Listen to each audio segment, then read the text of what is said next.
Trump విధించినటువంటి 50% సుంకాలు కాకుండా ఈయూతో కూడా, అంటే యునైటెడ్ యూరోప్తో కూడా ఒక 50% సుంకాలు లేదా 100% సుంకాలు విధించండి అని గట్టిగా ప్రతిపాదించాడు, వాళ్ళకి చెబుతున్నాడు.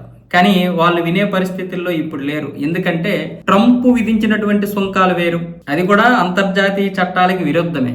కానీ ఇప్పుడు యూయూ ఉంది కదా, యూయూ యొక్క టారిఫ్లన్నీ కూడా చాలా భిన్నంగా ఉంటాయి, అమెరికా లాగా ఉండవు. ఇప్పుడు దీని మీద చాలా పెద్ద చర్చ జరగాలి. ఆ పెద్ద చర్చ జరిపి ఆ తర్వాత ఇవి అంతర్జాతీయ సమాజానికి అనుకూలంగా ఉందా లేదా అని పెద్ద కారణం చూపి ఆ తర్వాత అంతర్జాతీయ చట్టాలకి అనుగుణంగానే టారిఫ్లు విధిస్తున్నామని ప్రపంచానికి చెప్పాలి.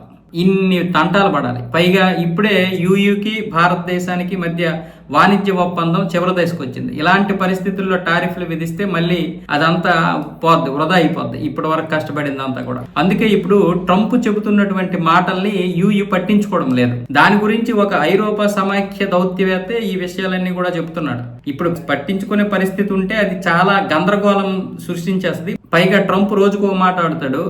మోదీ నా మిత్రుడు అంటాడు, భారత్ మా మిత్ర దేశం అంటాడు, మళ్ళీ ఏమొచ్చేసి 100% సుంకాలు విధించండి అంటాడు, మేము కూడా 100% సుంకాలు విధిస్తామంటాడు.